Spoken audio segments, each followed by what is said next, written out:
warahmatullahi wabarakatuh. Perkenalkan, saya Fianti, calon guru penggerak Angkatan 11 dari Kabupaten Batang, Jawa Tengah. Pada video kali ini, saya akan menampilkan video aksi nyata saya dalam memberikan diseminasi tentang budaya positif di lingkungan tempat saya mengajar, yaitu SD Negeri Tembok 1 Kecamatan Limpung, Kabupaten Batang. Selamat menyaksikan. Mari bergerak bersama guru penggerak, menebar manfaat bagi pendidikan merdeka. Lekas bergerak dalam pendidikan penggerak, ciptakan generasi unggul penopang bangsa. Mari bergerak, lekas bergerak, dan selalu menggerakkan. Mari bergerak, lekas bergerak, dan selalu menggerakkan. Mari bergerak bersama guru penggerak, menebar manfaat bagi pendidikan merdeka. Lekas bergerak dalam pendidikan penggerak, ciptakan generasi unggul penopang bangsa.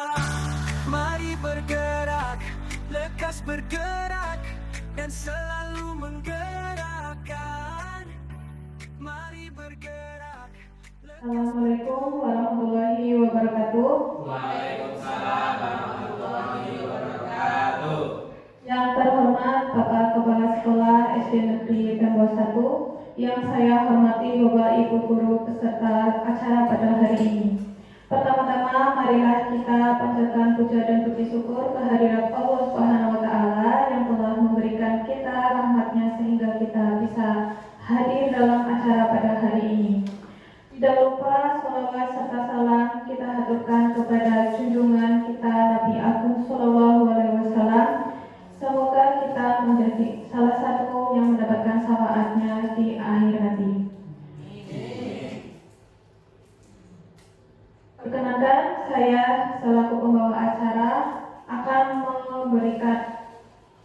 memberikan susunan acara pada hari ini. Yang pertama adalah pembuka, yang kedua adalah menyanyikan lagu Indonesia Raya, yang selanjutnya adalah sambutan dari kepala sekolah, selanjutnya adalah doa, lalu penutup, dilanjutkan dengan acara inti yang akan disampaikan oleh Ibu Fitriah dan Ibu Fianti. Menginjak acara pertama yaitu pembukaan, marilah kita sama-sama mengucapkan basmalah untuk membuka acara pada hari ini. Bismillahirrahmanirrahim. Baik, acara selanjutnya adalah menyanyikan lagu Indonesia Raya yang akan dipimpin oleh Ibu Fianti. Kepada beliau dipersilakan.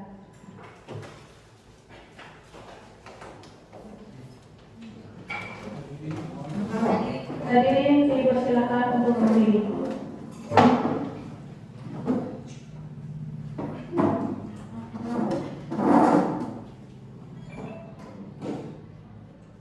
Hiduplah Indonesia Raya. Indonesia tanah airku, tanah tumpah darahku. Di sanalah aku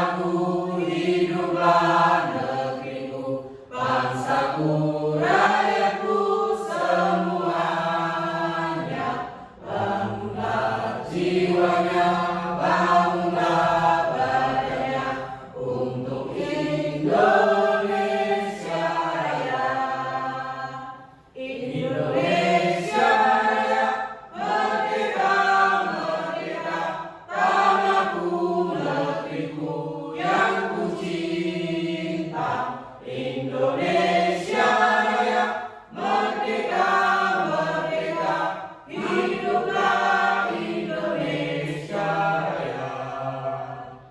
Indonesia Raya, merdeka, merdeka, tanahku, negeriku yang ku cinta. Indonesia Raya, merdeka, merdeka, hiduplah Indonesia Raya.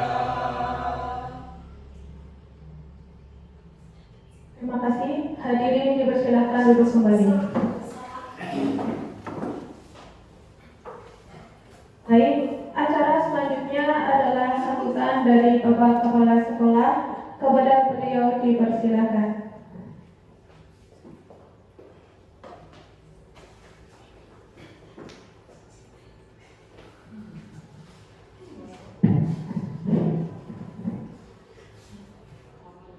Bismillahirrahmanirrahim. Assalamualaikum warahmatullahi wabarakatuh. Waalaikumsalam warahmatullahi wabarakatuh. Bismillahirrahmanirrahim.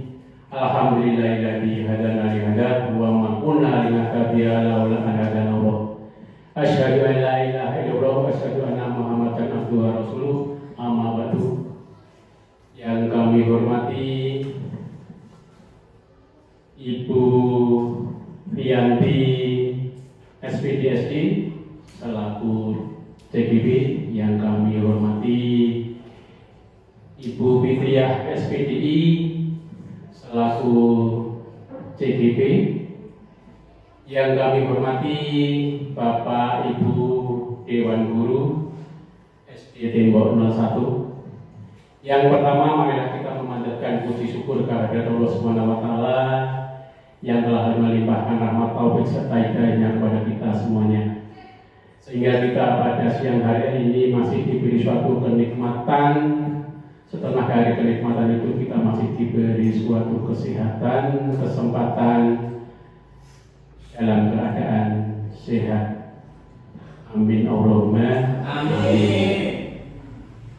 Kedua, sholawat serta salam selalu kita tunjukkan kepada Nabi Agung Muhammad SAW yang selalu kita nanti-nantikan besok di yaumil akhir. Amin Allahumma amin. Bapak Ibu yang kami hormati, untuk acara pertemuan hari ini dalam rangka diseminasi aksi nyata modul 1.4 budaya positif. Monggo nanti kita sikapi bersama apa desimasi aksi nyata modul 1.4 ini dalam budaya positif. Kalau kita sikapi mungkin dalam modul itu tentang pembiasaan-pembiasaan yang akan kita lakukan di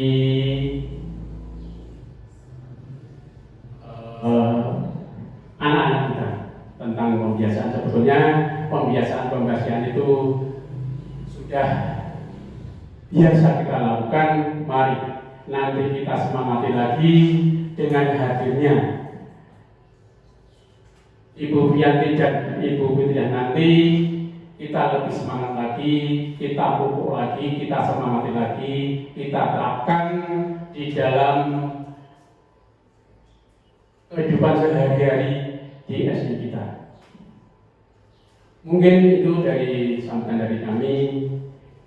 Bapak Ibu yang kami hormati, selamat berdesimasi sampai selesai.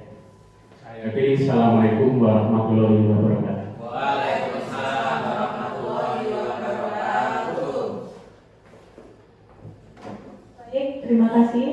Acara yang ketiga adalah doa yang akan dipandu oleh Bapak Mahfud. Kepada beliau dipersilakan.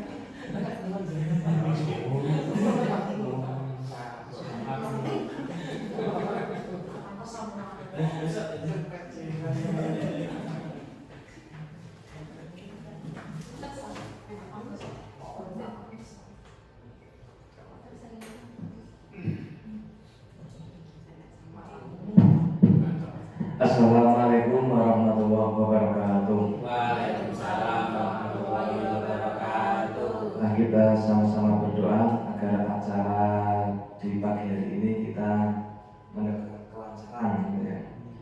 Bismillahirrahmanirrahim. Allahumma sholli ala sayyidina Muhammad wa ala ali sayyidina Muhammad. Sayyidina wal awwalin wal akhirin wa sallim wa tabaraka amru sahabatir rasul ajmain. Alhamdulillah hamdan yuwafi ni'mahu wa yukafi'u ma syida. Ya rabbana walhamduka wa yanbaghi li jalali Allahumma sholli ala sayyidina Muhammadin sallallahu alaihi wasallam wa taqdirna bi jamal hajat wa tuhna bi jamal wa tarfa'una bi indaka ala darajat wa tuballighna bi afdal khayratin min jamil khairati fil hadhihi al-ummah. Allahumma alhamdu wa laka mustaka wa antal musta'an la hawla wa la quwwata illa billahil aliyyil Rabbana la tuzigh qulubana ba'da idh hadaytana wa hab lana min ladunka rahmah innaka antal wahhab. Rabbana hab lana min azwajina wa dhurriyyatina qurrata a'yun waj'alna lil muttaqina imama. Rabbi adkhilni mudkhala sidqin wadkhilni mukhraja sidqin waj'alni min ladunka sultanan nasyira. Rabbana zalamna anfusana wa illam taghfir lana wa tarhamna lanakunanna minal khasirin. Rabbana atina min ladunka rahmatan wa hayyi lana min amrina rashada. Rabbana atina fid dunya hasanah wa fil akhirati hasanah wa qina adzabannar. Sallallahu alaihi Muhammad walhamdulillahil alamin. Assalamualaikum warahmatullahi wabarakatuh.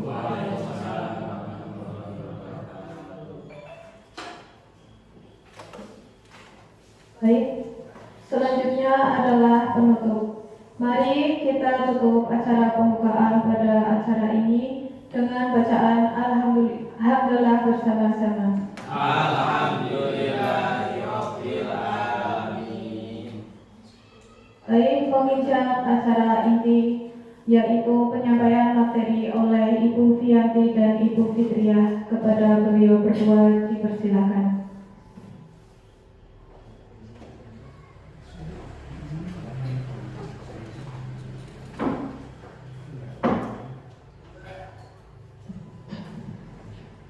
Assalamualaikum warahmatullahi wabarakatuh. Waalaikumsalam warahmatullahi wabarakatuh. Bismillah, alhamdulillah, wa syukurillah, la hawla wa la quwwata illa billah, amma ba'dah.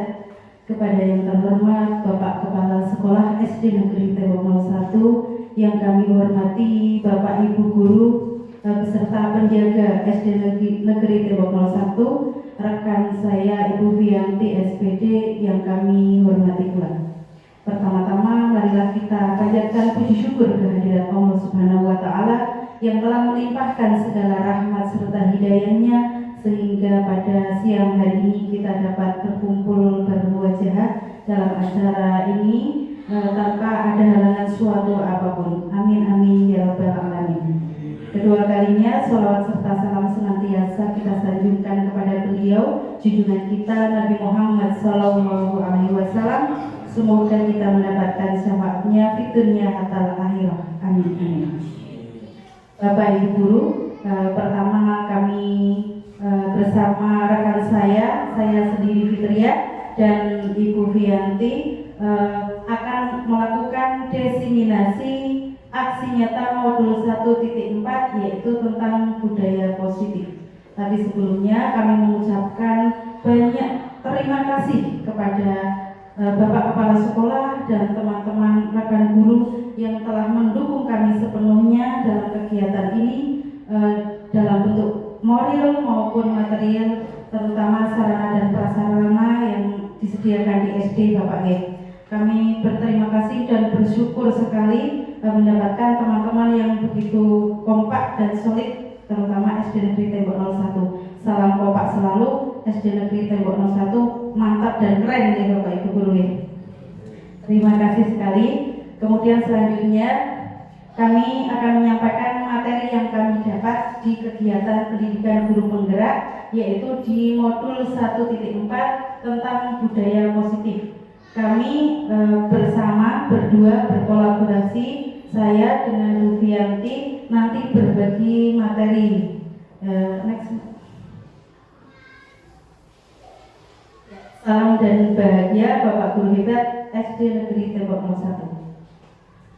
Sebelum kita masuk kepada materi, sebaiknya kita melakukan ice breaking Bapak Ibu ya, biar lebih fresh karena Bapak Ibu dari pagi sampai siang sudah melakukan kegiatan pembelajaran, terutama tadi Bapak Kepala Sekolah dan Ibu Sulasni baru melaksanakan rapat nih, biar kita lebih fresh. Monggo disilakan untuk berdiri Bapak Ibu. Es breakingnya Bapak Ibu, nanti apabila saya mengatakan bernyanyi, kita bernyanyi dan bergerak. Jika saya bernyanyi, marinya maka menunjuk ke wajah, kemudian menari seperti ini, ke atas seperti ini, kemudian menara membentuk seperti menara, ya. Nah, kita coba nih Bapak Ibu ya. Kalau marijo lupa, marijo seperti ini. Ada marina, ada marijo. Ya. Ya, 1, 2, 3. Marina menari di atas menara, marijo menari di atas menara, marina menari di atas menara, di atas menara, marijo menari. Bisa kan Bapak Ibu? Sekali lagi, saya yang memandu, Bapak Ibu yang bergerak ya. Kita mulai ya. Marijonya semangat. Marinanya di pipi. Kita mulai 1, 2, 3. Marijo menari di atas menara, marina menari di atas menara, menari menara di atas menara, menara Bapak Ibu, menari marijo menari. Ya, terima kasih Bapak Ibu teman-teman. Itu melatih konsentrasi Bapak Ibu ya. Bisa dilakukan, dipraktikkan di kelas agar anak-anak lebih fokus dalam pembelajaran. Ya, terima kasih. Lanjut Mbak. Ya, sebelum kita masuk ke materi, Bapak Ibu, kami akan membuat kesepakatan forum diseminasi. Di sini ada kalimat pemantik Bapak Ibu, yaitu yang pertama, kira-kira dalam kegiatan ini kita menghargai siapapun. Sepakat ya? Sepakat. Kemudian yang kedua, menjadi pendengar yang baik ketika Bapak Ibu guru yang lain berpendapat. Sepakat ya? Nah, monggo jika akan ditambahkan kira-kira apa ya dalam kegiatan ini. Monggo Bu Lasni, ada tambahan dalam kesepakatan forum diseminasi. Pada waktu mau keluar kita izin dulu. Ya, Mbak Fi ditambahkan nih. Pada waktu mau keluar meminta izin. Minta izin sebelum keluar. Ya, ditambahkan. Ada lagi Bapak Ibu kira-kira Pak Bu Nur ada tambahan? Silent HP. Oh ya, men-silent HP. Terima kasih Bapak Ibu. Ada lagi? Bapak Kepala Sekolah mungkin menambahkan? Selalu berpartisipasi aktif Ya, selalu berpartisipasi aktif dalam kegiatan diskusi ini. Siap. Ya, kami bacakan lagi. Tadi selalu berpartisipasi aktif pada diskusi, men-silent HP dan izin bila hendak keluar. Ada lagi kira-kira Bapak Ibu? Ya, siap. Apa Bapak Ibu? Boleh makan minum dengan tenang nih Bapak Ibu. Cukup Bapak Ibu? Cukup ya. Ya, terima kasih atas kesepakatan dari forum diseminasi ini. Mari kita laksanakan bersama-sama. Next.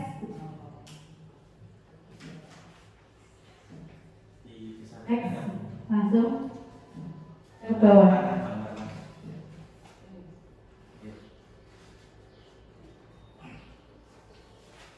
Ya, kita mulai dari budaya positif. Kalau melihat ada tulisan budaya positif yang ada di benak Pak guru-guru, kira-kira apa ya? Bisa minta pendapat Pak Riki? Kebiasaan yang menimbulkan kebaikan. Ya, kebiasaan yang menimbulkan kebaikan. Kan kita tahu betul Bapak Ibu, budaya positif bisa kebaikan yang terbiasa kita lakukan. Ada pendapat lain, Pak Mahfud? Perilaku yang baik yang bisa diterapkan dalam kehidupan sehari-hari. Ya, betul sekali. Perilaku Yang baik yang kita bisa terapkan dalam kehidupan sehari-hari, tujuannya untuk murid kita nih Bapak Ibu guru nih. Kita bersama-sama warga sekolah SD Negeri Tembok 01 melakukan budaya positif. Next. Nah Bapak Ibu, dari pendidikan guru penggerak yang kami laksanakan, kami menerima 6 materi dari modul 1.4 tentang budaya positif. Itu ada 6 materi. Yang pertama disiplin positif, motivasi perilaku manusia, keyakinan sekolah atau kelas, kebutuhan dasar manusia, posisi kontrol, restitusi, dan yang keenam adalah segitiga restitusi. Di mana pembagian materi ini nanti 3 materi akan saya sampaikan, kemudian 3 lagi akan disampaikan oleh rekan saya Bu Fianti. Dari disiplin positif tadi sudah diartikan oleh Bapak Ibu guru. Lanjut. Nah, disiplin positif merupakan suatu cara penerapan disiplin yang mengajarkan anak lebih bertanggung jawab dan menumbuhkan kesadaran diri berdasarkan nilai-nilai kebajikan. Nah, kita tangkap pada nilai-nilai kebajikan Bapak Ibu. Kita share lagi ya, kita berpendapat kira-kira nilai kebajikan apa yang akan kita tumbuhkan kepada murid-murid kita di sekolah Bapak Ibu. Minta pendapat Pak Panji. Kira-kira nilai kebajikan apa Pak Panji? Kebajikan misalnya tentang budaya sholat lima waktu. Oh boleh, budaya sholat lima waktu kita budayakan. Pak, tolong boleh, Bu Leslie. sopan santun. Ya, sopan dan santun. Bu Nur ada? Minta izin dulu kalau mau belakang. Iya, terbiasa meminta izin sebelum keluar kelas nih. Pak Yang, kira-kira ada Pak Yang untuk menunjang kebersihan lingkungan kita Pak Yang? Gotong royong boleh.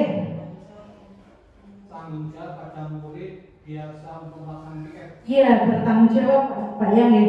Kemudian tentang kebersihan juga boleh Bapak Ibu guru nih. Kira-kira Bu Berlin ada ide nilai apa? Iya, selalu ramah terhadap sesama. Itu contoh nilai-nilai kebajikan yang akan kita terapkan kepada murid kita. Apalagi kita dalam program Gerakan Sekolah Sehat Bapak Ibu dan Sekolah Adiwiyata tentunya harus menerapkan banyak sekali nilai-nilai kebajikan di sekolah kita. Nah, Bapak Ibu, sebenarnya nilai kebajikan yang disebutkan tadi itu yang kita brandkan di kurikulum Merdeka ini ada 6 Bapak Ibu. Nilai yang pertama adalah beriman dan bertakwa kepada Tuhan Yang Maha Esa dan berakhlak mulia. Tadi betul kata Pak Panji, sholat 5 waktu itu merujuknya ke nilai yang pertama ya Pak Panji ya. Kemudian tadi ada sopan dan santun juga masuk ke nilai yang pertama yaitu berakhlak mulia. Kemudian ada lagi tadi kemandirian. Jadi anak-anak terbiasa mandiri datang ke sekolah dan melakukan bertanggung jawab mengerjakan tugasnya masing-masing. Kemudian berkebinekaan global, ini tadi ada toleransi ya Bapak Ibu ya. Kemudian ada lagi gotong royong sudah masuk. Kemudian kreatif, kalau inovatif itu juga masuk ke nilai kreatif. Yang terakhir adalah bernalar kritis. Ini dalam segi kognitif anak. Nah, kita melaksanakan 6 karakter dalam profil pelajar Pancasila. Harapannya kedepannya nilai-nilai kebajikan ini bisa dilaksanakan oleh murid kita, terutama kita sebagai pendidik dapat memberikan teladan bagi mereka. Ya. Disiplin positif lebih ke arah disiplin diri yang dapat mengontrol diri dalam melakukan segala tindakan. Disiplin positif juga merupakan disiplin diri dapat membuat murid memahami dan menyadari berdasarkan motivasi internal, bukan akibat paksaan, ujian, atau hukuman. Ya, berhubungan dari disiplin positif tadi Bapak Ibu, materi yang kedua yaitu tentang motivasi perilaku manusia. Ini sangat berhubungan dengan materi yang pertama, yaitu kata motivasi. Kira-kira motivasi artinya apa ya Bapak Ibu? Penyemangat. Ya betul. Dorongan, ya dorongan dari dalam diri kita untuk berperilaku karena kita sebagai manusia. Lanjut. Nah ternyata di pembelajaran modul 1.4 ini kita diberi materi tentang motivasi perilaku manusia itu ada 3 ya. Yang pertama untuk menghindari ketidaknyamanan atau hubungan, yang kedua untuk mendapatkan imbalan atau penghargaan dari orang lain, yang ketiga untuk menjadi orang yang mereka inginkan dan menghargai diri sendiri dengan nilai yang mereka percaya. Kalau kita lihat motivasi ini ada 2 jenis Bapak Ibu. Yang pertama adalah motivasi internal, yang kedua adalah motivasi eksternal. Kira-kira Bapak Ibu ada yang bisa berpendapat kalau yang nomor 1 itu motivasi apa ya? Coba Pak Reki, yang pertama untuk menghindari ketidaknyamanan atau hukuman. Internal? Dari luar berarti eksternal. Kalau yang kedua Bapak Ibu untuk mendapatkan imbalan atau penghargaan dari orang lain, eksternal. Yang terakhir untuk menjadi orang yang mereka inginkan dan menghargai diri sendiri. Iya betul Bapak Ibu. Nah, yang kita inginkan pada murid-murid kita sebenarnya adalah motivasi yang ketiga Bapak Ibu. Motivasi internal, motivasi dari dalam diri mereka sendiri, sehingga tidak ada paksaan. Kalau yang kedua itu ada pengaruh dari orang lain. Jadi suatu waktu bisa berubah pikiran kalau terpengaruh. Jadi kalau dari mulai diri sendiri, maka insya Allah nilai-nilainya akan diterapkan dalam kehidupan sehari-hari, kapanpun dan dimanapun. Lanjut. Kemudian materi yang ketiga yaitu tentang keyakinan sekolah atau keyakinan kelas ya. Kira-kira Bapak Ibu keyakinan sekolah atau keyakinan kelas itu berbeda atau tidak dengan peraturan sekolah atau peraturan kelas? Ada yang Dapat?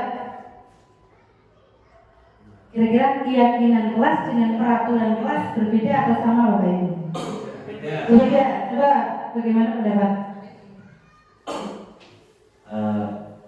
Kalau peraturan itu yang diciptakan dari luar untuk mengikat anak. Kalau keyakinan itu berasal dari diri sendiri, dari anak itu. Betul sekali apa yang dikatakan Pak Riki. Kalau peraturan sekolah atau peraturan kelas biasanya dibuat oleh guru, kemudian dilaksanakan oleh murid atau siswa ya. Sedangkan keyakinan kelas itu dibuat berdasarkan kesepakatan kelas ya. Kesepakatan itu dari murid untuk murid. Ya, next. Ya, keyakinan sekolah atau keyakinan kelas, guru berperan dalam mewujudkan terbentuknya keyakinan sekolah atau keyakinan kelas dengan adanya kesepakatan antara guru dan murid. Keyakinan sekolah atau keyakinan kelas. Keyakinan sekolah atau kelas berupa pernyataan-pernyataan universal yang mudah diingat dan dipahami dan harus diterapkan di lingkungan sekolah. Nah, Bapak Ibu, ini ada tahapan menciptakan keyakinan kelas.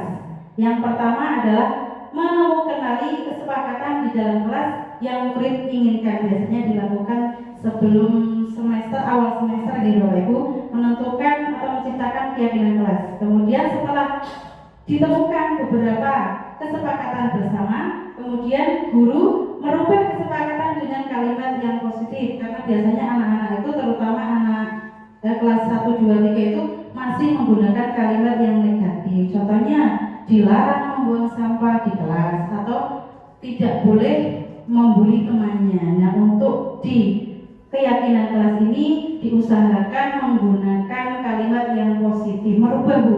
Misalnya, ya betul, dilarang buang sampah di kelas, kita bisa rubah menjadi kalimat positif, membuang sampah pada tempatnya. Betul sekali Bu. Kemudian dilarang membuli temannya, bisa diganti menjadi saling menyayangi dan menghargai teman. Ya, kenapa harus seperti itu? Karena dimulai dari kata, kemudian perilaku dan pikiran kita mulai dengan positif ya Bapak Ibu ya. Jadi dengan menggunakan kalimat positif. Setelah dirubah menjadi kalimat yang positif, kemudian Bapak Ibu guru bersama murid membahas keyakinan atau kesepakatan yang sudah ditentukan dan menyepakatinya agar mereka lebih bertanggung jawab karena mereka sudah sepakat. Kemudian yang terakhir, memajang kesepakatan atau keyakinan kelas. Next. Nah, ini Bapak Ibu contoh keyakinan kelas yang sudah kami buat. Yang pertama dari kelas 6 Bu Fianti, yang kedua kesepakatan kelas 2. Kemarin mohon maaf, kami sudah izin sama Bu Nur ya Bu ya. Kebetulan kelas 2 belum membuat kesepakatan kelas. Pas jam pelajaran saya mulai dengan membuat kesepakatan kelas 2. Alhamdulillah anak-anak antusias dan langsung paham Bapak Ibu. Untuk yang sebelah sini adalah contoh keyakinan kelas 4. Saya juga sudah izin sama Pak Riki selaku wali kelas, kemarin katanya belum membuat keyakinan kelas, maka saya buat. Nah, ini adalah contoh keyakinan kelas 4. Disepakati karena sudah anak kelas atas sudah mampu untuk bertanda tangan Bapak Ibu. Kalau 1, 2, 3 belum bisa tanda tangan. Jadi mereka hanya menyepakati bersama. Kalau kelas 4, 5, 6 insya Allah sudah bisa membuat tanda tangan kesepakatan. Ya, demikian untuk materi 1 sampai dengan 3 Bapak Ibu. Untuk materi 4 sampai 6 akan disampaikan oleh rekan saya Bu Fianti. Ya, nanti sesi tanya jawab di akhir ya Bapak Ibu. Kepada Bu Fianti kami persilakan.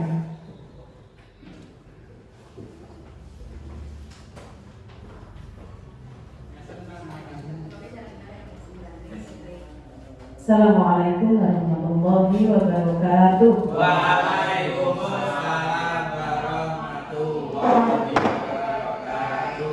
Bapak Ibu tadi sudah mendengarkan penyampaian materi poin 1 sampai dengan poin 3 oleh Bu Fitria. Sekarang izinkan saya untuk melanjutkan materi yang 3 lagi. Ya, karena untuk hari ini ada 6 poin yang akan kita pelajari. Yang tadi sudah disampaikan Bu Fitria 3 poin dan saya akan melanjutkan untuk sisanya. Nah, karena Bapak Ibu tadi sudah mendengarkan materi dari Bu Fitri, ini untuk biar kita tidak jenuh ya Bapak Ibu, kita akan melakukan ice breaking lagi biar kita tambah semangat dalam melaksanakan kegiatan diseminasi pada hari ini. Silakan Bapak Ibu untuk berdiri. Ice breaking lagi. Tadi sama Bu Fitri sudah Marina dan Marijo. Nah, sekarang saya akan mengetes konsentrasi Bapak Ibu. Saya akan melakukan gerakan dan nyanyian nanti. Jadi kombinasi antara gerakan dan nyanyian. Untuk gerakannya, coba Bapak Ibu tunjukkan ibu jari tangan kanan. Ya, tangan kanan menunjukkan ibu jari, sedangkan tangan kirinya jari kelingking. Nanti ketika saya menyebutkan kanan, berarti agak serong ke kanan. Jari ibu jari dan jari kelingkingnya serong ke kanan, ya, karena seperti ini. Kemudian apabila saya menyebutkan kiri, diganti, ya. Tadi kalau kanan berarti yang ibu jarinya tangan kanan, ya. Kalau saya menyebutkan kiri berarti ibu jari yang ditunjukkan tangan kiri, sedangkan tangan kanannya menunjukkan jari kelingking, ya. Paham ya Bapak Ibu ya? Coba kita praktekkan bersama.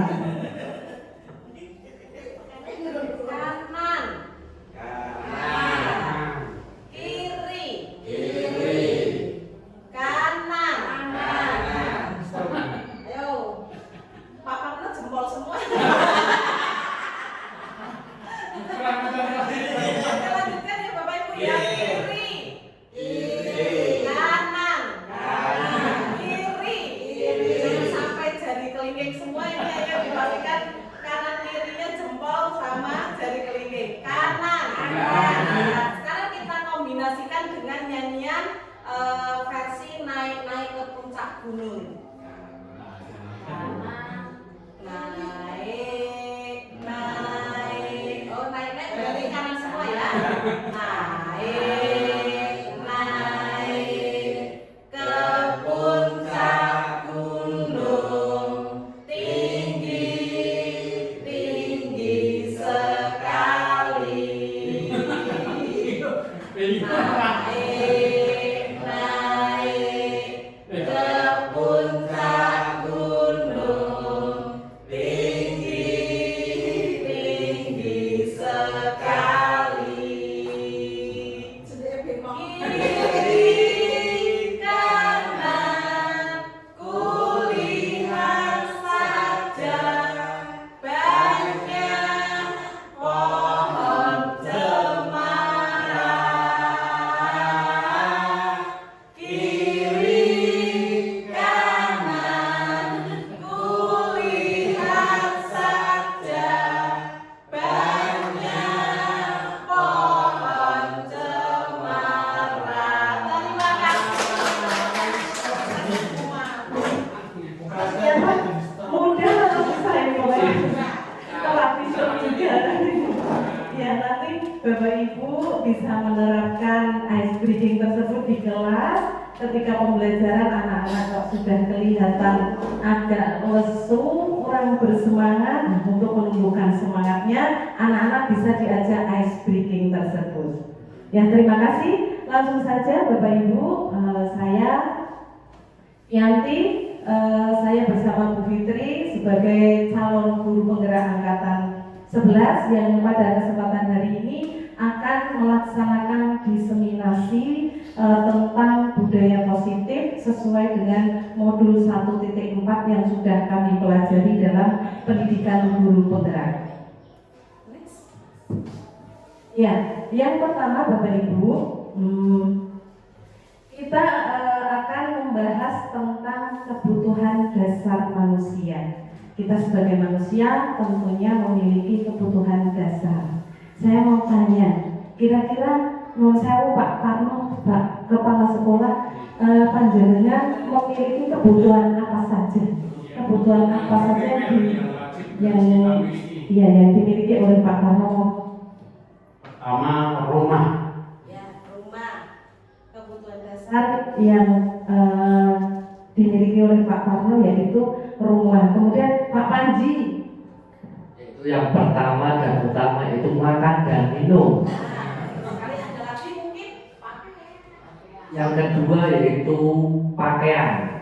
Ya, Pak Panji butuh makan dan minum, butuh pakaian. Ada lagi Rumah dan Pak Kono sudah, terus kasih sayang. Oke, ternyata Pak Panji butuh kasih sayang.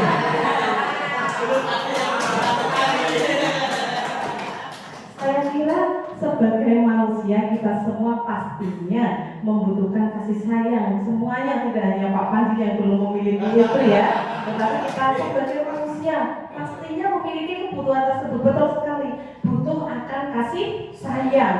Ya, ada lagi mungkin? Jangan lupa bahagia. Oh, kebahagiaan. Iya, betul sekali Bu Lasmi. Jadi Bapak Ibu ada yang bisa menambahkan lagi? Betul sekali Pak. Ya, kita juga butuh akan adanya kebebasan. Ya, lanjut Bu Fitri. Ya. Nah, ketika seorang murid melakukan suatu perbuatan yang bertentangan dengan nilai-nilai kebajikan atau melanggar, ini sebenarnya dikarenakan mereka itu gagal memenuhi kebutuhan dasar mereka. Jadi Bapak Ibu, ketika di kelas Bapak Ibu kok menjumpai anak-anaknya, murid-murid kita kok yang menurut kita memiliki perilaku menyimpang atau yang biasa kita sebut dengan anak tersebut nakal. Nah, kalau menurut ilmu yang kami pelajari itu sebenarnya anak-anak tersebut sedang berusaha memenuhi kebutuhannya. Jadi kita sebagai guru harus bisa menyelami, harus bisa menggali informasi kira-kira kebutuhan apa yang sebenarnya sedang dituntut oleh anak tersebut. Jadi kita jangan langsung mengecas anak itu nakal dan sebagainya. Ya, sama seperti kita mungkin sebagai seorang istri ya di rumah, kita pastinya menuntut kebutuhan, ya, kebutuhan kita tentang kasih sayang misalnya dari suami, ya. Apabila kebutuhan tersebut tidak terpenuhi, kita tidak mendapatkan kebutuhan tersebut dari pasangan kita, tentunya kita akan melakukan tindakan-tindakan negatif, ya, perilaku negatif. Contohnya kita akan merasa uring-uringan, kita akan merasa marah dan sebagainya. Nah, jadi ini terutama bapak-bapak kalau istrinya di rumah kok uring-uringan, sering marah dan sebagainya, panjenengan harus bisa menyelidiki ini kebutuhan apa sebenarnya yang belum saya penuhi untuk istri saya, ya, sehingga apabila panjenengan kok sudah bisa mengidentifikasi, oh ternyata istri saya kurang kasih sayang, jadi saya harus memperlakukan istri saya seperti apa, ya, ini pasti nanti masalahnya bisa dipecahkan. Begitu juga dengan kita sebagai guru menghadapi murid-murid kita di sekolah, ya. Apabila di kelas murid melakukan tindakan-tindakan yang menurut kita itu perilaku negatif, ya, jadi kita harus menganalisis dulu, menggali informasi anak tersebut sebenarnya sedang menuntut kebutuhan apa dari mereka yang belum terpenuhi. Oke, next.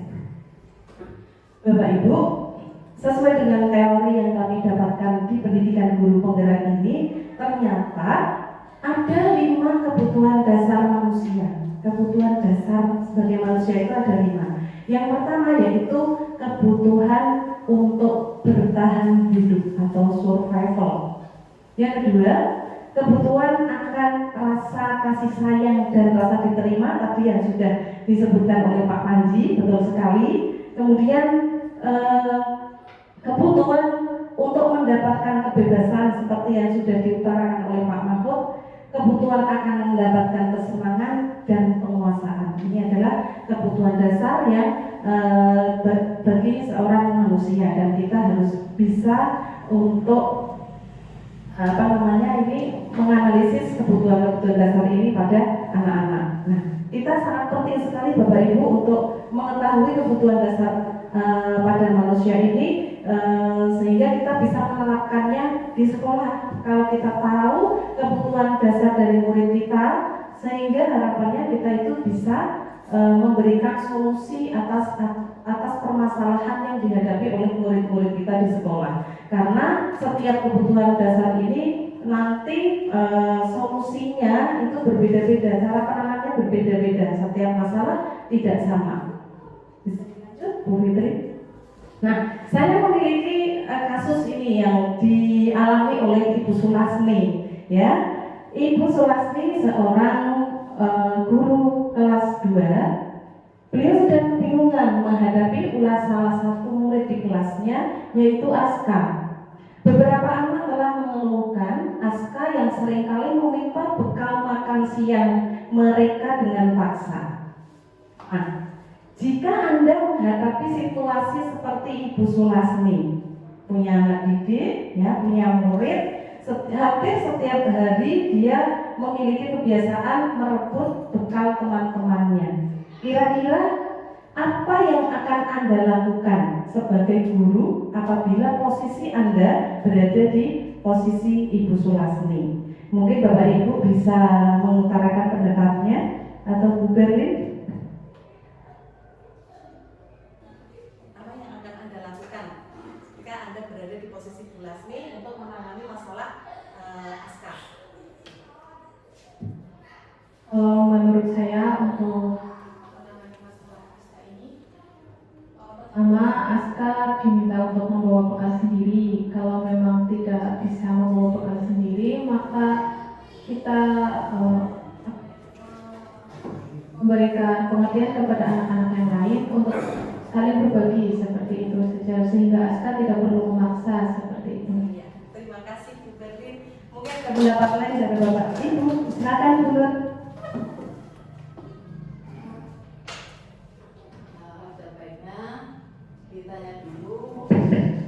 Ditanya dulu penyebabnya, kenapa Aska selalu meminta bekal makan siang teman-temannya. Mungkin dari alasan Aska kita bisa menemukan bahwa contohnya Aska tidak diberi oleh orang tuanya dari rumah, atau tidak punya uang, atau dari hal yang lain yang kita tidak tahu, kita gali bersama-sama. Oke, terima kasih. Terima kasih, sangat luar biasa Pak Mahfud. Sebenarnya sama ya apa yang ingin saya utarakan seperti itu, Nur.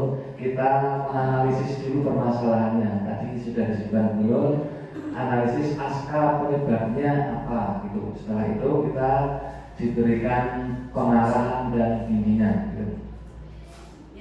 Terima kasih luar biasa jawaban dari Bapak Ibu semuanya ya. Saya sangat mengapresiasi jawabannya luar biasa. Tadi bisa saya ambil kesimpulan jawaban dari Bapak Ibu itu yang pertama langkahnya adalah mengajak komunikasi. Betul nih? Ya, kita berdialog. Si Aska ini dipanggil, kemudian ditanya alasannya kenapa dia merebut bekal makanan teman-temannya. Nah, dialog kemudian memanggil Aska ini merupakan salah satu upaya kita Bapak Ibu sebagai guru untuk menggali permasalahan yang sebenarnya sedang dihadapi oleh Aska. Ya, ini bentuk upaya kita untuk menggali sebenarnya kebutuhan apa yang sedang Aska tuntut, ya. Karena nanti setiap permasalahan itu solusinya berbeda-beda, cara penanganannya berbeda-beda. Ya, lanjut. Nah, jika alasan Aska meminta bekal makan teman-temannya itu karena orang tuanya tidak membawakan bekal seperti tadi yang disampaikan oleh Bu Berlin, ya, tidak membawakan bekal makan siang sehingga dia berusaha menuntut kebutuhannya dengan cara merebut atau meminta secara paksa bekal makan siang teman-temannya.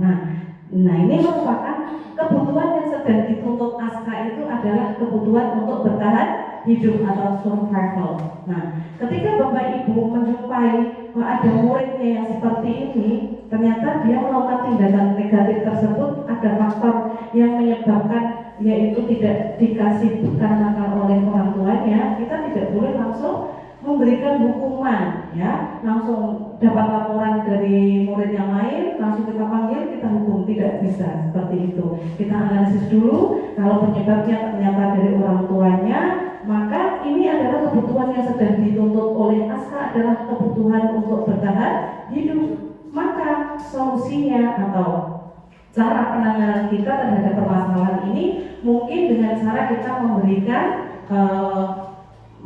uang saku pada Aska untuk membelikan jajan sehingga dia tidak merebut jajan atau bekal makanan punya teman yang lain, atau kita mungkin bisa memberikan solusi-solusi yang lain. Ya, lanjut. Apabila alasan Aska merebut makanan temannya itu karena dia merasa senang ketika temannya jadi memperhatikan dia, berarti ini seperti hanya sekedar mencari sensasi. Dia ingin mendapatkan perhatian, dia suka kalau dia seperti itu teman-temannya akan memperhatikannya. Nah, ketika teman-temannya melaporkan tindakan itu pada gurunya dan gurunya memberitahu orang tuanya sehingga orang tuanya jadi memperhatikan dia, maka kebutuhan dasar yang sedang dituntut Aska adalah kebutuhan apa Bapak Ibu? Iya, ternyata kebutuhan untuk mendapatkan perhatian atau kasih sayang. Nah, dengan seperti itu Aska mungkin merasakan kebutuhan saya akan terpenuhi dengan melakukan tindakan-tindakan yang menurut kita itu adalah tindakan yang negatif, gitu. Kemudian jika alasan Aska melakukan tindakan tersebut karena ia ingin ditakuti oleh teman-temannya sehingga teman-temannya mau menuruti keinginannya, maka sebenarnya Aska itu sedang berusaha memenuhi kebutuhan dasarnya, yaitu kekuasaan. Dia ingin mendapatkan kekuasaan, ya. Nah, ketika kita mungkin kita sebagai guru apabila menemui murid kita di kelas, kok ternyata murid saya ini dia sedang menuntut kebutuhan dasarnya yaitu kekuasaan, maka kita sebaiknya memberikan kepercayaan kepada anak tersebut, mungkin dengan cara dia dipilih menjadi pengurus kelas, dikasih tanggung jawab dan sebagainya. Tuh. Kemudian ada lagi ketika alasan Aska melakukan tindakan tersebut karena dia merasa bosan, ya, dengan menu bekal makan siangnya diberikan oleh orang tuanya itu saja, tidak ada variasinya, sehingga dia merasa bosan, menunya tidak pernah berubah, sehingga dia melihat menu teman yang lain tertarik untuk mencobanya, ya. Ini berarti Aska sedang berusaha memenuhi kebutuhan, yaitu kebebasan. Dia ingin bebas memilih menu makanan dari orang tuanya, ya. Ini untuk kebebasan. Mungkin kita bisa mengkomunikasikan dengan orang tua untuk bisa menanyakan makanan kesukaannya ketika mau berangkat ke sekolah, besok mau pakai menu apa dan sebagainya. Ini bisa dikomunikasikan dengan pihak orang tua.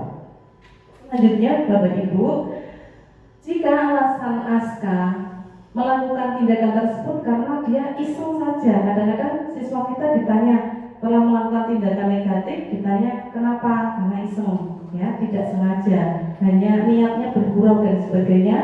Dia sebenarnya sedang menikmati ekspresi wajah teman-temannya yang kesal.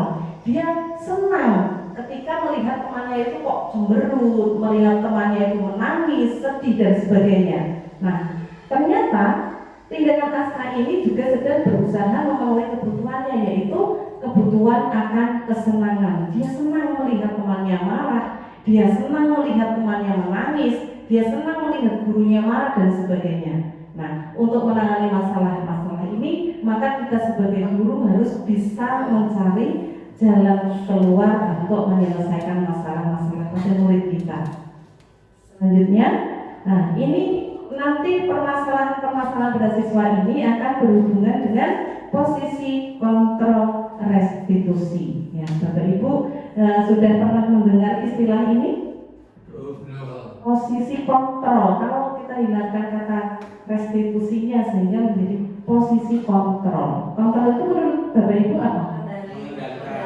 Betul sekali, pengendalian. Jadi kita sebagai guru itu memiliki posisi untuk mengendalikan siswa, murid-murid kita di kelas, ya. Next. Bapak Ibu, menurut teori yang kami peroleh bahwa ada 5 posisi kontrol restitusi. Yang pertama, guru sebagai penghukum. Nah, guru sebagai penghukum ini misal pada kasus Aska tadi, ya, kita mendapatkan laporan, langsung kita panggil Askanya, terus langsung dikasih hukuman. Kamu besok harus berlari mengelilingi lapangan misalnya. Kamu setelah ini menulis kalimat di buku sebanyak berapa kali, tidak akan mengulangi tidak akan mengulangi perbuatannya lagi, ya. Ini kita langsung menghukum siswa tanpa mengajak komunikasi, berdialog ataupun mencari penyebab siswa melakukan tindakan tersebut. Ini berarti posisi kita sebagai penghukum. Yang kedua, Bapak Ibu, posisi sebagai pembuat merasa bersalah. Dalam posisi ini biasanya guru akan memanggil anak, kemudian berceramah panjang lebar, kemudian mengeluarkan kata-kata yang membuat murid itu semakin bersalah, memiliki rasa bersalah, ya. Ini. Kemudian yang ketiga, posisi guru sebagai teman. Nah, dalam posisi ini biasanya guru itu lebih komunikatif, ya, mengajak anak-anaknya seperti teman sendiri, dengan mengeluarkan kata-kata ayolah, ya, gimana sih kamu kok melakukan hal tersebut? Kamu cerita sama bu guru, nanti bu guru coba cari solusinya, kita cari solusi bareng-bareng dan sebagainya itu. Kemudian yang keempat, posisi guru sebagai pemantau. Di sini guru biasanya memberikan checklist, memberikan pertanyaan-pertanyaan kepada siswa untuk menggali informasi dan menuliskan jawaban-jawaban tersebut. Yang kelima, terakhir yaitu guru sebagai manajer. Guru sebagai manajer ini hampir sama dengan guru sebagai pemantau, hanya saja di sini guru lebih kalem, ya, lebih kalem bahasanya untuk membantu menyelesaikan permasalahan yang sedang dihadapi oleh murid-muridnya. Bapak Ibu, setelah kita mempelajari 5 posisi kontrol restitusi ini, kira-kira dari kelima posisi kontrol ini yang paling tepat untuk diterapkan dalam sekolah itu adalah posisi yang nomor berapa Bapak Ibu?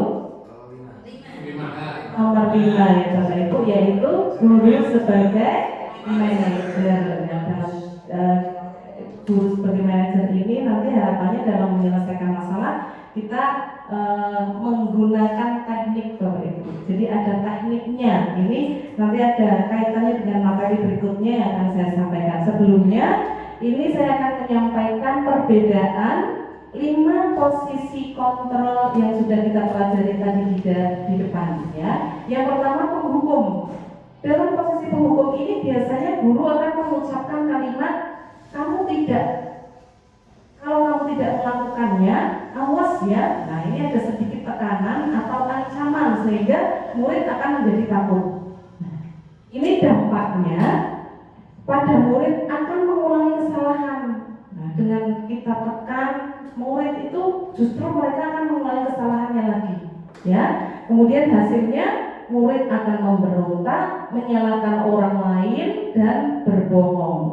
Nih, kemudian pembuat rasa bersalah. Posisi guru di sini sebagai pembuat rasa bersalah itu biasanya akan mengeluarkan kalimat atau mengucapkan kalimat kamu seharusnya atau kamu sudah tahu ibu kan maulah ya, kamu tidak kasihan dengan ibu kan sudah mengajari kamu, ibu kan sudah mendidik kamu, sehingga ini akan membuat murid merasa rendah diri karena dia itu merasa sangat bersalah ya. Ini sehingga akibatnya bisa rendah diri. Dan posisi teman. Nah, posisi teman ini biasanya seorang guru akan mengucapkan kalimat ayolah lakukan ini demi ibu, karena menganggap si murid ini sebagai temannya sendiri ya. Kemudian masa kamu tidak mau, ingat tidak ibu kan pernah membantu kamu.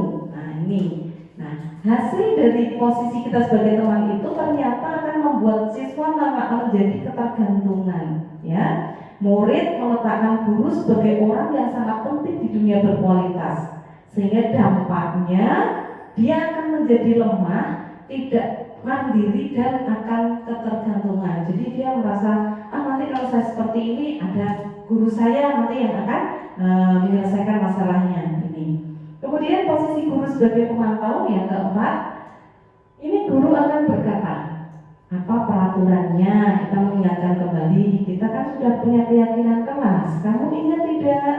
Ya, nanti siswa akan menjawab pertanyaan-pertanyaan dari gurunya. Kemudian dari hal ini nanti dampak yang akan diterima oleh murid, yaitu murid akan menitik beratkan pada sanksi atau hadiah untuk dirinya. Murid akan merasa sadar akan kesalahannya, dia tahu sanksi atas perbuatan yang sudah dilakukannya.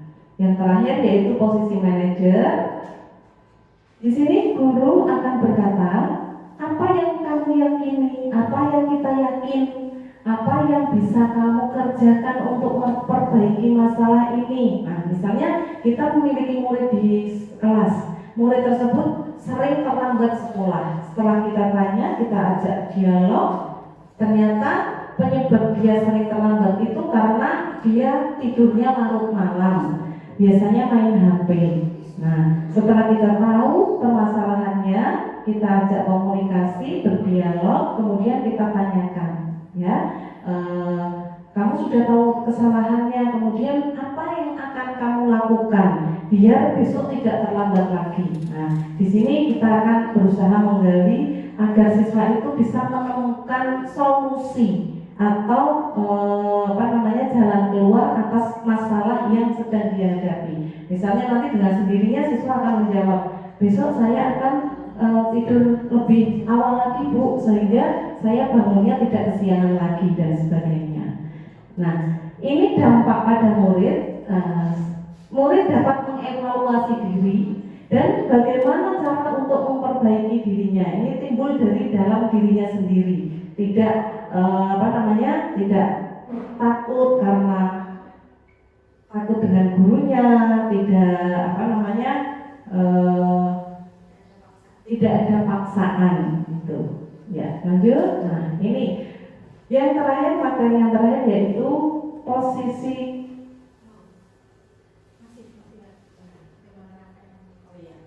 Jadi posisi kontrol restitusi ini merupakan posisi kontrol yang paling bagus kita terapkan di sekolah yang paling baiknya, yaitu sebagai manajer yang nomor 5 tadi. Nah, sebagai manajer, guru dapat berbuat sesuatu bersama dengan murid, mempersilahkan murid bertanggung jawab dan mendukung murid agar dapat menemukan solusinya. Seperti yang sudah saya sampaikan tadi, jika kita menemui murid kita yang bermasalah, kita ajak berdialog, kemudian kita cari penyebabnya, kebutuhan apa yang sedang dia tuntut, ya, kemudian kita berusaha membimbing siswa untuk bisa menemukan sendiri solusi atas permasalahannya. Selain itu, posisi manajer mengacu pada restitusi yang dapat menjadikan murid sebagai manajer bagi dirinya sendiri, sehingga dapat tercipta identitas positif pada diri murid. Nah, ini ada hubungannya dengan materi yang berikutnya Bapak Ibu, yaitu segitiga restitusi. Mungkin ini istilah baru lagi bagi Bapak Ibu ya. Nah, setelah ini jadi tahu tentang segitiga restitusi. Baik, dalam segitiga restitusi ini terdapat 3 tahapan Bapak Ibu. Ini merupakan teknik dalam penyelesaian masalah di kelas ya. Yang pertama, tahapan menstabilkan identitas. Yang kedua, validasi tindakan yang salah. Yang ketiga, menanyakan keyakinan kelas. Dalam tahap menstabilkan identitas, guru akan melakukan tindakan berdasarkan prinsip bahwa membuat kesalahan adalah bagian dari proses pembelajaran yang nantinya akan menggeser identitas gagal ke identitas sukses. Nah, di sini biasanya guru akan berusaha menggali informasi dari murid, kemudian setelah tahu permasalahannya, guru akan menyampaikan kalimat, berbuat salah itu hal yang manusiawi. Tidak ada manusia yang sempurna. Kita pasti bisa menyelesaikan masalah ini. Ya, ini adalah contoh kalimat-kalimat yang bisa diutarakan Bapak Ibu dalam tahapan menstabilkan identitas. Ya, Bapak Ibu tidak tertarik untuk mencari siapa yang benar atau yang salah, tetapi Bapak Ibu lebih tertarik untuk menyelesaikan masalah ini. Nah, dengan kalimat-kalimat ini harapannya siswa itu menjadi lebih nyaman dengan kita, sehingga dia dapat atau mau menyampaikan permasalahannya terhadap kita tanpa adanya rasa takut ataupun rasa tertekan.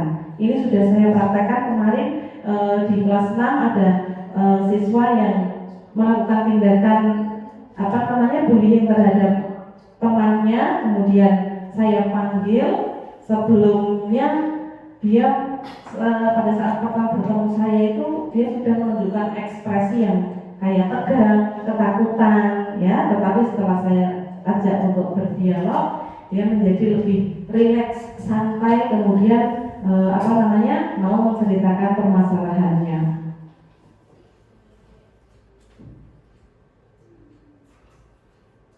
Dalam validasi tindakan yang salah ini dilakukan berdasarkan prinsip bahwa setiap perilaku berupaya memenuhi suatu kebutuhan tertentu, sehingga guru atau orang tua akan bergeser pemikiran stimulus respon menjadi proaktif, serta akan lebih mengenali dan mengakui kebutuhan murid atau anaknya. Nah, di sini biasanya setelah menggali informasi, guru akan mengucapkan, kenapa kamu melakukan tindakan tersebut? Nanti siswa akan menjawab, misalnya, karena saya sering diganggu Bu. Nah, nanti kita memberikan penguatan pada siswa tersebut tidak apa-apa, kamu sudah melakukan tindakan itu, ya, berbuat salah itu wajar.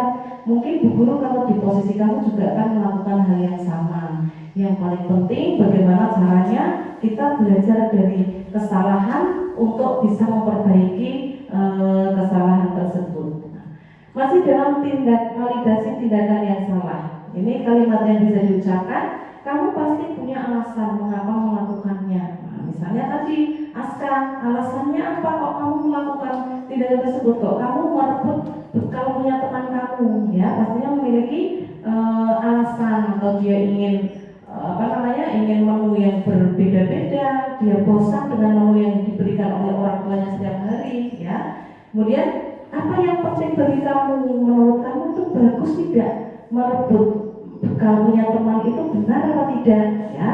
Setelah itu kamu boleh tetap berusaha menjaga sikap itu, tapi tambahkan sikap lain yang baru. Atau maukah kamu belajar dengan cara lain untuk mendapatkan yang kamu butuhkan tanpa harus memukul, ya? Lanjut. Untuk tantangan yang berikutnya Bapak Ibu, setelah validasi tindakan yang salah, yaitu menanyakan keyakinan kelas. Ya, tadi untuk materi keyakinan kelas sudah disampaikan oleh Bu Fitri. Jadi menanyakan keyakinan itu dilakukan dengan memberikan pertanyaan-pertanyaan bermakna kepada siswa. Jadi contohnya untuk menangani masalah Aska, kita panggil Aska untuk diajak berdialog. Kemudian dalam menanyakan keyakinan ini kita tanya, Aska, di kelas kita kan sudah ada keyakinan kelas, ya.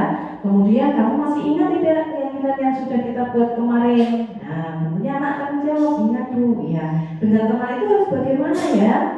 Harus saling menyayangi Bu Guru, misalnya tidak boleh saling menghina, mengejek dan sebagainya. Nah, ini kita menanyakan keyakinan kelas yang sudah kita buat di sekolah atau di kelas. Kemudian mengingatkan kembali nilai-nilai apa saja yang telah kita sepakati, ya.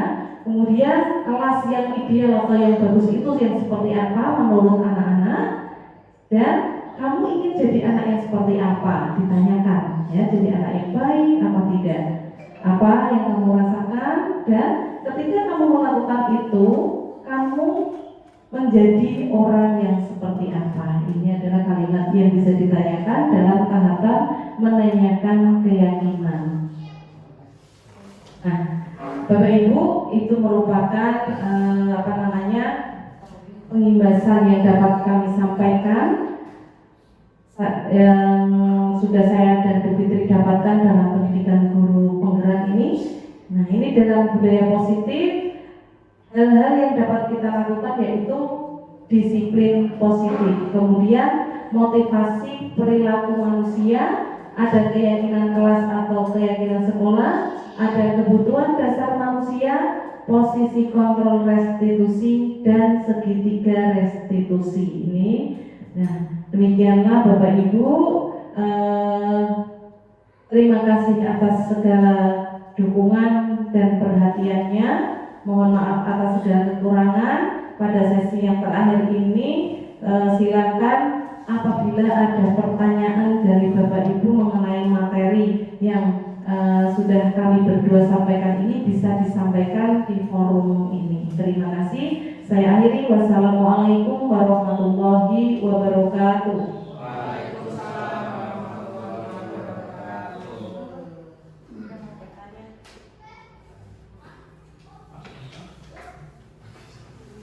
Assalamualaikum warahmatullahi wabarakatuh.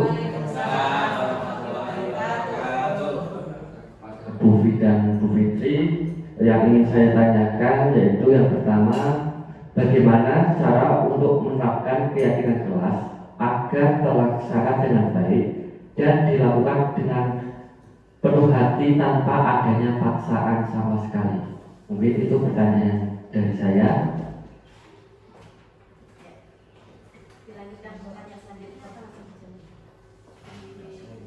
Pertanyaan kedua aja.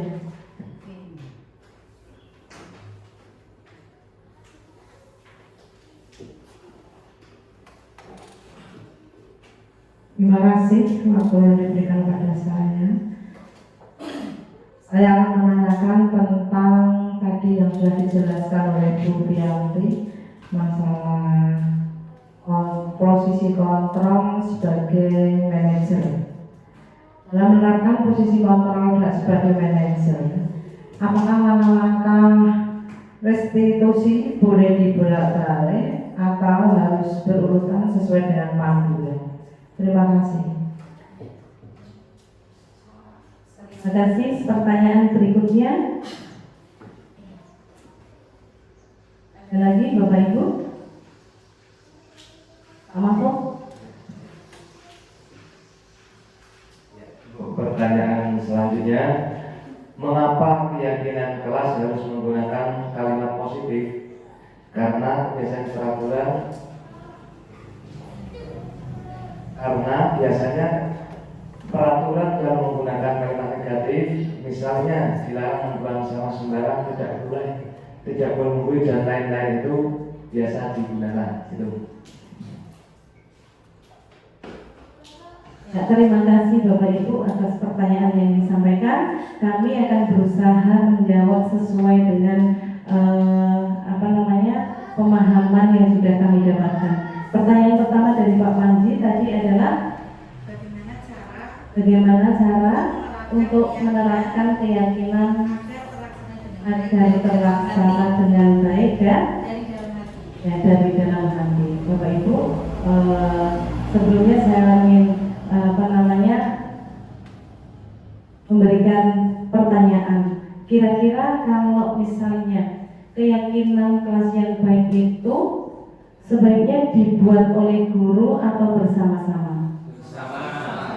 Sama-sama antara guru dengan murid. Nah, dengan seperti itu harapan kita keyakinan yang sudah dibuat itu merupakan dari tanggung jawab dari siswa sendiri, karena itu yang membuat adalah siswa, ya, berbeda dengan apabila keyakinan kelas itu yang membuat adalah guru. Misalnya guru yang menentukan ditempel di papan tulis atau di dinding, kemudian siswa disuruh untuk membaca dan menjalankannya, ya. Dalam membuat seperti ini saya kira lebih efektif apabila siswa sendiri yang mengutarakan keyakinan kelasnya tersebut, ya. Karena kalau guru yang membuat itu pasti kurang sesuai dengan hati nurani siswa, terkadang seperti itu. Mungkin bisa ditambahkan oleh Bu Fitri. Untuk yang pertanyaan pertama tadi sudah benar yang disampaikan oleh Bu Fianti bahwa keyakinan kelas yang dibuat oleh murid kemudian untuk murid sendiri akan melatih murid menjadi lebih mandiri dan bertanggung jawab. Mereka akan selalu ingat. Tapi Bapak Ibu guru, namanya anak SD ya, mesti mengulang kesalahan yang sama. Bapak Ibu kelas 1, 2, 3 sudah dibilang jangan mengejek teman ya, sudah ada keyakinan kelas, mereka masih mengulangi lagi. Tapi dengan usaha kita Bapak Ibu, dengan konsisten mengingatkan mereka setiap hari sebelum kita mulai pembelajaran, insya Allah nanti murid kita akan lebih mandiri dan lebih bertanggung jawab Bapak Ibu ya. Sebelum mulai pembelajaran kita ingatkan keyakinan kelas kita. Nah, sebelum itu tentunya akan melatih murid dan daya ingat murid itu lebih tajam Bapak Ibu ya. Untuk menjawab pertanyaan yang kedua dari Bu Lasmi ya tadi ya. Dalam menerapkan posisi kontrol sebagai manajer, apakah langkah segitiga restitusi itu boleh dibolak-balik atau harus urut dari menstabilkan identitas, kemudian validasi tindakan yang salah, yang ketiga adalah menanyakan keyakinan kelas. Ternyata itu sudah urut Ibu, harus urut. Kalau tidak urut nanti malahan anak kurang paham dengan apa yang kita sampaikan. Ternyata harus urut Ibu ya. Untuk yang ketiga, saya mencoba menjawab dari pertanyaan Pak Mahfud, kenapa harus menggunakan kalimat yang positif ya dalam keyakinan kelas. Tadi saya pertama sudah menyampaikan kita budayakan dengan kalimat yang positif. Ternyata yang kedua Bapak Ibu alasannya adalah biasanya kalau ada tulisan poster dilarang buang sampah di sembarangan gitu ya, dilarang buang sampah sembarangan. Ternyata dilarangnya hilang Bapak Ibu. Dilarangnya itu anak-anak udah lupa kata dilarangnya, yang ada buang sampah sembarangan. Kemudian seterusnya Bapak Ibu, misalnya dilarang membuli teman, yang mereka ingat malah kata-kata negatifnya Bapak Ibu, membuli teman. Makanya kita hilangkan kata-kata negatif menjadi kalimat yang positif. Jadi mereka ingatnya yang positif saja Bapak Ibu. Mungkin itu Pak Mahfud bisa diterima? Ya. Mungkin Bumi mau menambahkan atau cukup? Cukup ya. Demikian Bapak Ibu kegiatan diseminasi budaya positif di lingkungan SD Negeri Tembok 01. Tepuk tangan Bapak Ibu untuk kita semua. Ya, terima kasih atas segala perhatiannya, waktunya telah meluangkan membersamai kami Bu Fianti dan saya dalam kegiatan diseminasi aksi nyata modul 1.4 ini. Satu kata Bapak Ibu ya, nanti kalau saya bilang SD Negeri Tembok 01, Bapak Ibu menjawab mantap dan keren. Ya, seperti itu Bapak Ibu ya. Ya. Kata-kata hari ini SD Negeri Tembok 01. Ya, tepuk tangan untuk semua. Demikian Bapak Ibu, mari kita tutup acara pada siang hari ini dengan bacaan hamdalah bersama-sama. Alhamdulillahirabbil alamin. Kami apabila ada salah kata dalam menyampaikan diseminasi tadi bersama Bu Fianti, mohon maaf yang sebesar-besarnya. Kami akhiri billahi taufiq wal hidayah. Wassalamualaikum warahmatullahi wabarakatuh.